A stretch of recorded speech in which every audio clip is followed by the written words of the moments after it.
Assalamualaikum warahmatullahi wabarakatuh. Apa kabar teman-teman? Jumpa lagi dengan channel Ki Ajar Padang dalam rangka berbagi kisah di bulan Ramadan ini. Hitung-hitung sambil ngabuburit teman-teman. Nah, untuk saat ini saya mencoba bercerita tentang pengalaman pribadi saya, menelaah tentang kisah-kisah Nabiullah Sulaiman alaihissalam, baik itu berupa lisan dari sepuh-sepuh, baik itu hasil diskusi dalam majelis-majelis, ataupun misal ya semampunya saya belajar juga dari melihat tafsir-tafsir Al-Quran dan lain sebagainya.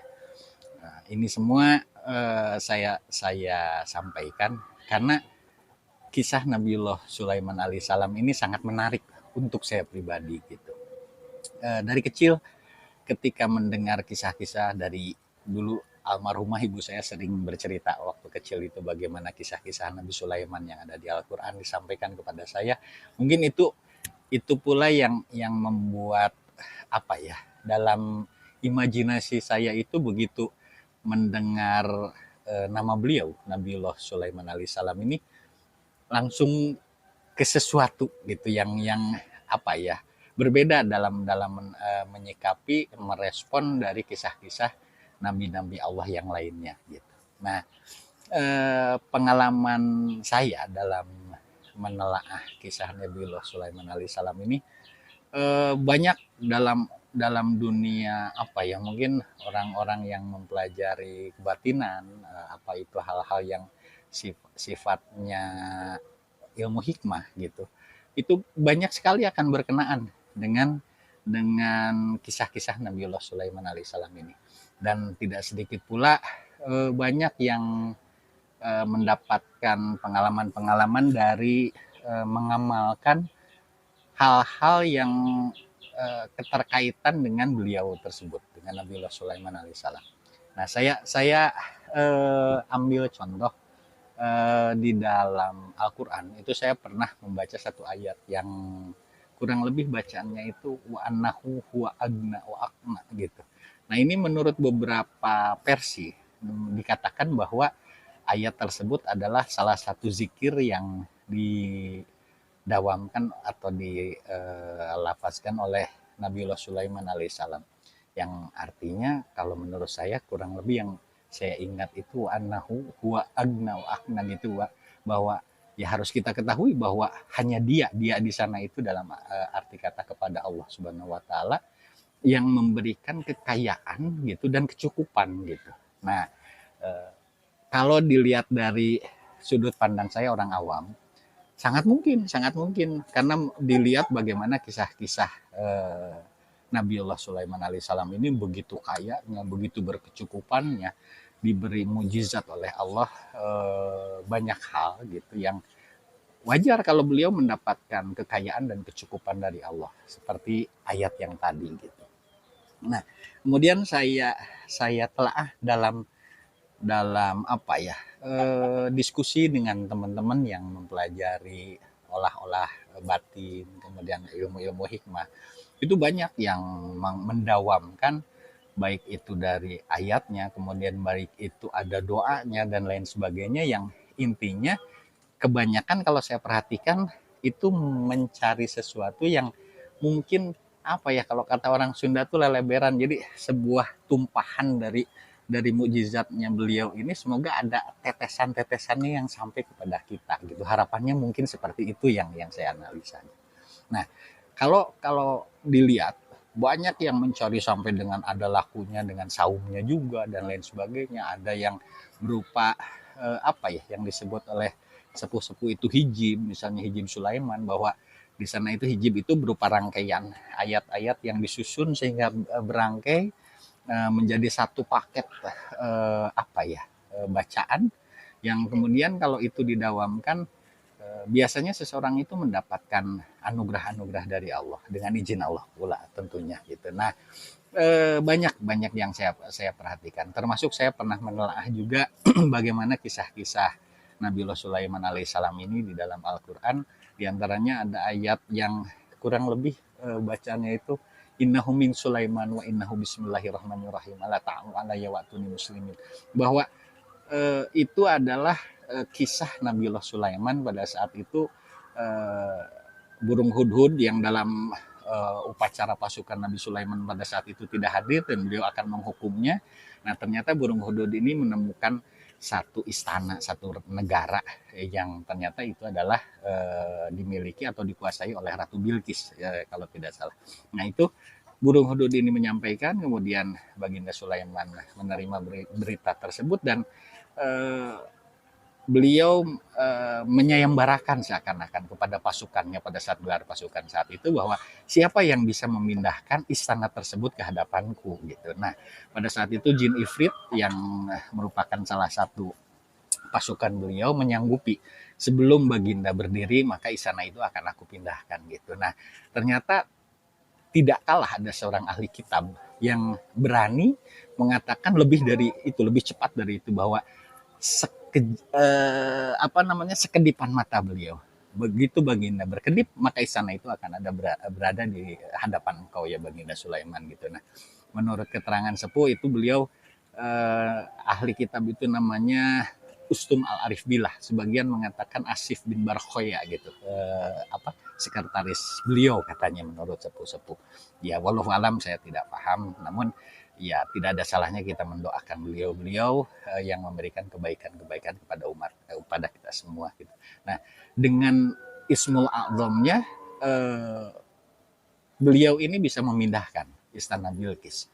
Nah, kalau disambungkan dengan kisah tadi, kemudian Nabi Sulaiman punten belok ke awal tadi cerita, setelah burung hudhud tadi, Nabi Sulaiman ini mengirim surat kepada Ratu Bilqis dan ketika dibaca, ya itu yang tadi dalam Al-Qur'an tadi, innahu min Sulaiman, bahwa surat ini dari Nabi Sulaiman alaihissalam yang isinya adalah bismillahirrahmanirrahim gitu. Ala ta'lu alayya wa atuni muslimin. Jadi intinya bahwa jangan engkau sombong gitu dan takluklah kepadaku gitu. Dan ya dengan begitu maka ujung ceritanya adalah Ratu Bilqis ini tunduk kepada Nabiullah Sulaiman alaihissalam, dan menurut sepuh yang bercerita kepada saya mengisahkan bahwa ujungnya Ratu Bilqis ini masuk Islam menurut kisah tersebut dari orang tua yang saya tangkap. Nah, dari kisah tersebut akhirnya orang-orang menelaah bahwa ayat tersebut bisa menundukkan hal-hal yang dianggap apakah itu dalam kehidupan kita berupa permasalahan-permasalahan yang sedang kita hadapi, atau ada juga yang mencoba hikmahnya itu menjadi menundukkan hewan-hewan buas apa dan lain sebagainya gitu. Nah, wallahu alam, tapi intinya buat saya itu semua sangat memungkinkan dengan kebesarannya Allah yang maha segalanya, itu sangat memungkinkan gitu. Nah, itu dari ayat tersebut. Kemudian saya ambil kisah lagi Nabiullah Sulaiman alaihissalam ini, bagaimana menurut sepuh-sepuh bercerita kepada saya bahwa saking banyaknya pasukan jin beliau itu, pernah ada jin beliau yang nakal mungkin mencuri cincinnya, kemudian ya katanya ada bagaimana dengan istri beliau gitu, sehingga beliau akhirnya berdoa. Dalam Al-Quran itu dicantumkan Rabbighfirli wa habli mulkan la yanbaghi li ahadin min ba'di innaka antal wahhab gitu.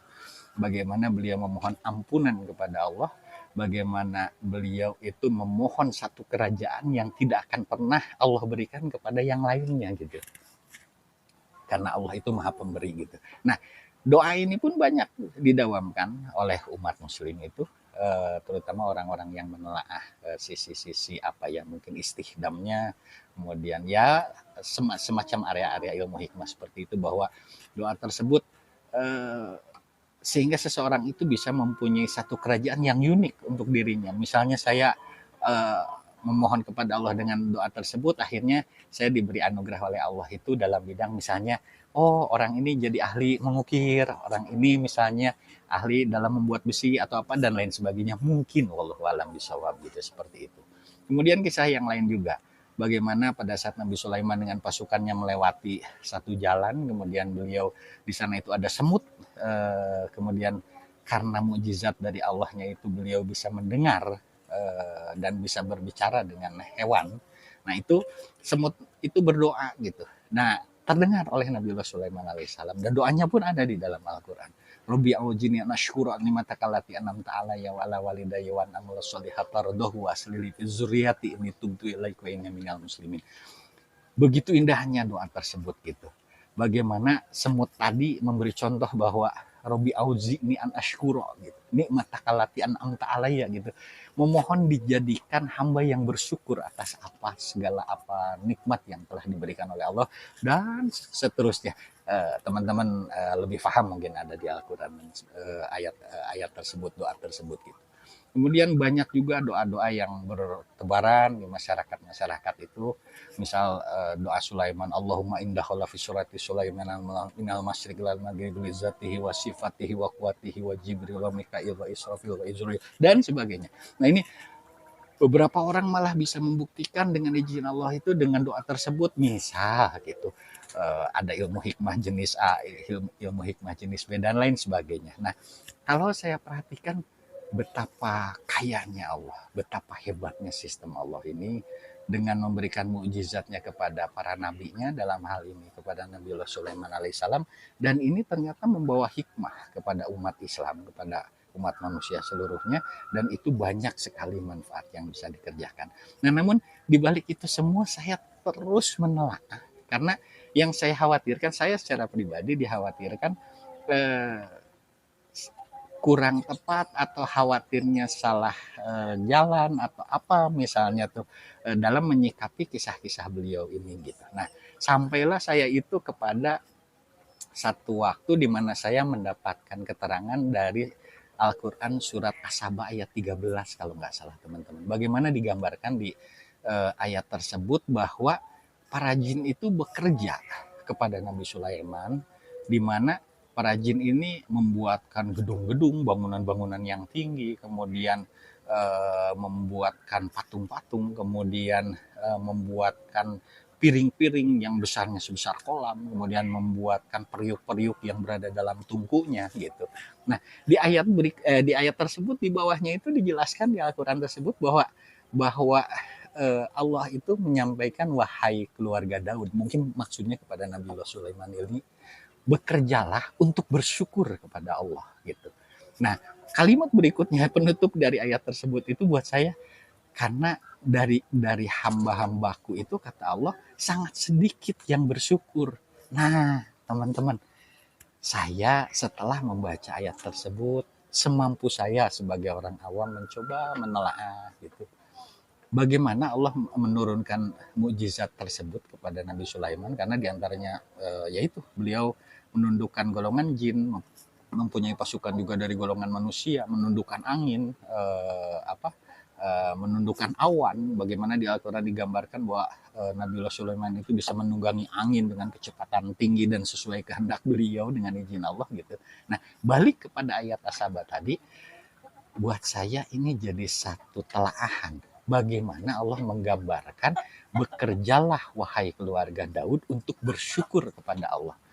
Saya dalam hati pada saat itu kemudian pikir pun bekerja, jangan-jangan ilmunya Nabiullah Sulaiman alaihissalam itu sebetulnya adalah bersyukur, teman-teman. Bagaimana kalau misalnya seperti itu?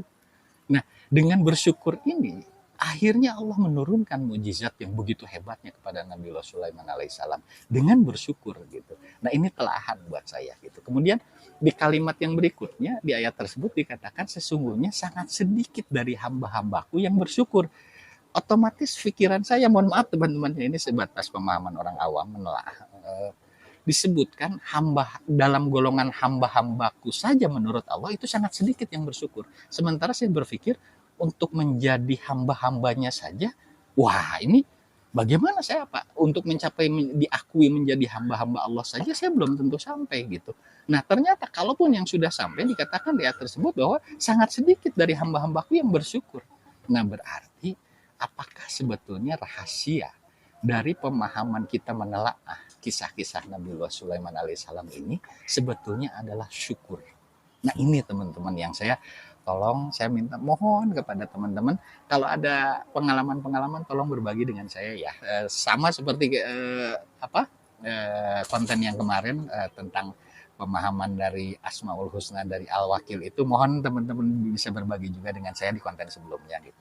Nah, untuk saat ini kembali lagi tadi, kalau kita kembalikan kepada uswatun hasanah kita Rasulullah Shallallahu Alaihi Wasallam, beliau mengatakan afdulu doa alhamdulillah. Sebaik-baik doa itu adalah alhamdulillah. Apakah kunci rahasia Nabiullah Sulaiman alaihissalam itu sendiri berada di dalam titik syukur, teman-teman? Nah, berarti betapa hebatnya syukur ini. Bagaimana dikatakan oleh Allah sendiri di dalam surat Ibrahim, la in syakartum azinanakum wal in kafartum min azabil syadid, gitu, bahwa dengan bersyukur ditambah nikmatnya. Nah, berarti kunci kebesaran Nabi Sulaiman alaihissalam itu apakah betul? Wallahu alam, saya pun tidak tahu. Ini makanya saya coba berbagi dengan teman-teman. Apakah kunci rahasianya sebetulnya bersyukur? Jadi dari semenjak itu saya berpikir, ini berarti bukan saya harus mengamalkan wirid ini, zikir ini, laku itu. Sepertinya saya harus belajar menjadi hamba yang bersyukur. Dan kembali kepada contoh tadi, doa semut tadi, Robi auji ni an ashkuro, gitu. Ini mata kalati anam ta'ala ya. Jadi itu satu contoh doa yang hebat sekali, bahwa kita memohon kepada Allah untuk dijadikan hamba yang bersyukur. Jadi bersyukur itu adalah sebuah pertolongan dari Allah, bukan kekuatan kita yang bisa bersyukur kepada Allah, gitu. Nah, ini teman-teman, mari kita telah lebih jauh.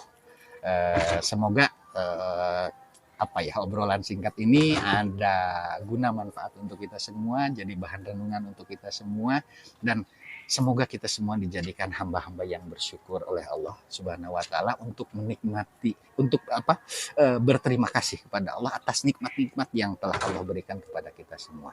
Sementara begitu, ngabuburit kita kali ini, akhirul kalam, wassalamualaikum warahmatullahi wabarakatuh. Terima kasih.